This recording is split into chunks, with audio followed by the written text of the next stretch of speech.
Welcome back to Close Up. With us this morning is U.S. Senator Maggie Hassan. And Senator, let's get back into that topic that has dominated the last year, the COVID-19 pandemic. You mentioned having to stay in Washington a lot over the last year. You had to be so careful because your son Ben has a very vulnerable respiratory system. I understand he was recently vaccinated. How relieved were you as a parent when he was able to get that shot? Just very relieved and frankly over the moon, as many Granite Staters have been when they got their vaccines. And as of last week, Ben was fully vaccinated, as was his key caregivers. And, you know, like so many Granite Staters, we are deeply relieved. We are grateful to the scientists who made this happen. And we are looking forward. We're seeing that light at the end of the tunnel. And that's really what the next stage of this pandemic response is about. We were fortunate to be able to pass the American Rescue Plan. As I think your viewers know, this is helping individuals and small businesses. It is allowing people to stay in their homes and put food on the table.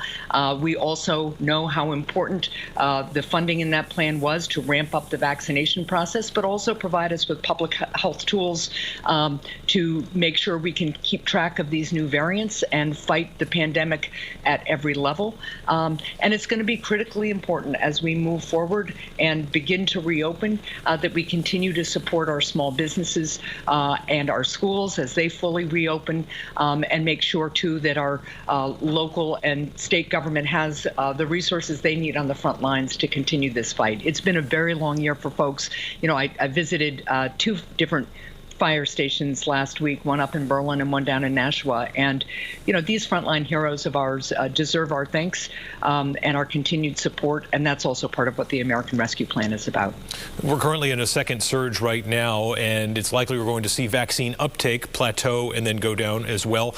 Polling has indicated that Republican men are among the most skeptical of taking the vaccine. What's this like in our currently polarized politics, knowing that, you know, you're a U.S. Senator, you're a leader, you want to get people out there and get them vaccinated, but perhaps the more that you push on something like this, the less likely that most skeptical group is going to do something about it? Well, look, what I think we're seeing is that as people learn more about the vaccine and see more and more of their friends and neighbors and family members getting vaccinated and see that there aren't serious side effects, I think we're going to see more and more people making the decision to get the vaccine. I would encourage people who are skeptical to bone up on the science. It's science that has been around now for over a decade. What happened quickly over the last year to get this vaccine done in this record time was scaling up clinical trials. Before the pandemic hit, we didn't have a reason to do large-scale clinical trials for this type of vaccine with this type of new science. Now we did. We did the clinical trials at the same time we ramped up production, understanding that the trials showed us the vaccine wasn't effective, we'd have to get rid of the vaccine. What happened, though, was the clinical trials proved the effectiveness of these vaccines. And we also made sure that even though they were getting emergency authorization, that the same groups of scientists who approve long-term, make long-term vaccine approval decisions reviewed the science here. So the same independent group of scientists that advised the FDA on vaccines and the CDC on vaccines, two separate groups, both took their independent looks at these vaccines. And that's critically important for people to know, too. So now the key challenge is letting people understand and learn about the science and make their decisions, but also reaching out to communities that might have good reason to be more skeptical about vaccines. For instance, communities of color, and reach out to communities where it is hard for people to connect with healthcare. They either don't have a regular doctor or perhaps they're homeless. So one of the things that we were able to fund in the CARES Act, and now with additional help through some of our latest relief packages, is a mobile van out of the Lamprey Health Clinic. That's going to begin to travel around the Seacoast and the Nashua area to get vaccines in arms. And one of the other steps we took this week that I hope all veterans and their families will take note of is we made sure that we passed a law, and the president signed it just about 3 weeks ago now, that allows all veterans, their spouses, and their caregivers to get their vaccines at the VA, even if you don't usually get your care at the VA. So that's another step forward just to make it easier for people to connect with trusted caregivers and medical providers to get those vaccines. Biden infrastructure plan, more than $2 trillion to overhaul all sorts of things across the United States. A big chunk of change in there for rail. So the old Capital Corridor project could be revived once again. Anybody who's been watching the news the last few years knows that the Massachusetts side of things, the MTBAs, had some serious problems. So what trust should people in New Hampshire have that if we connect this system to New Hampshire, it's going to work? Well, so let's just take a step back. The infrastructure plan that the president has proposed is so important, and it is so overdue.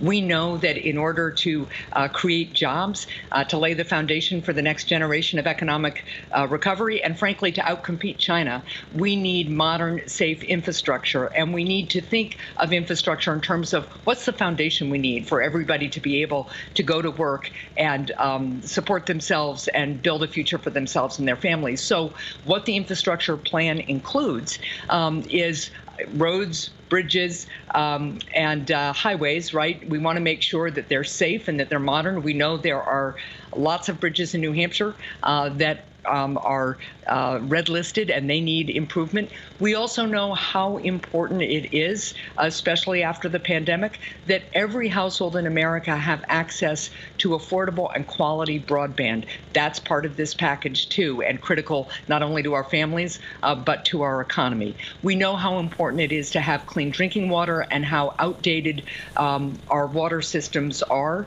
And so it's going to be critically important to use this infrastructure funding, as the president proposes, to upgrade our water systems and make sure we can deal with things like PFAS contamination.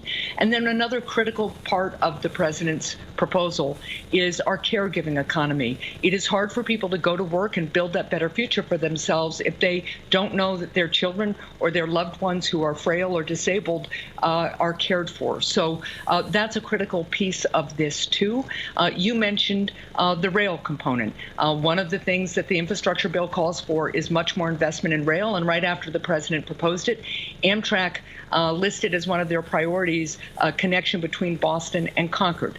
Now, that's a really good sign. One of the things I always heard, I've been advocating for that Capital Corridor project for a long time. One of the things I always heard from skeptical Granite Staters is, will the federal government ever do its fair share to make this happen? And I think this proposal is a really good signal that we can work with our colleagues in the federal government and, as necessary, with Massachusetts lawmakers and members of their local communities to make sure that we are dealing with the bottleneck that we see in commuting from New Hampshire into Massachusetts, and also really expanding and invigorating the economy in our whole Capital Corridor. I want to sneak in one quick question here. Voting rights, obviously, the For the People Act has drawn a lot of attention. You're getting some criticism on this from Republicans about potentially putting the first-in-the-nation primary at risk. But let's talk about the particulars here. New Hampshire's process you've described as successful. This would replace it with a one-size-fits-all federal approach, early voting, automatic registration. Why is it appropriate to have our electoral system dictated to us when, as you said, we've got the best? Look, first of all, there is absolutely nothing in the For the People Act that affects the presidential primary calendar. What that bill is about is preventing billionaires from buying elections. It's really taking on dark money in politics. So one of the things I'd ask Granite Staters to do, as you see these ads on TV criticizing the For the People Act, is to think about who's funding those ads. They tend to be the groups that are put up by billionaires to have outsized influence in our elections. And so it's really important for people to understand that dynamic here. As I understand the For the People Act, it really doesn't change the way New Hampshire would run its elections. The way New Hampshire runs its elections pretty much already fit the requirements of the For the People Act. But this is about federal elections, and federal law has always had some say about the way federal elections are run. And I am quite confident that as we showcase our election processes in New Hampshire to federal officials that we're going to find that we can make this work. What's most important, though, here is for every American and every Granite Stater to have that right to vote, to be protected, and to not let billionaires buy elections.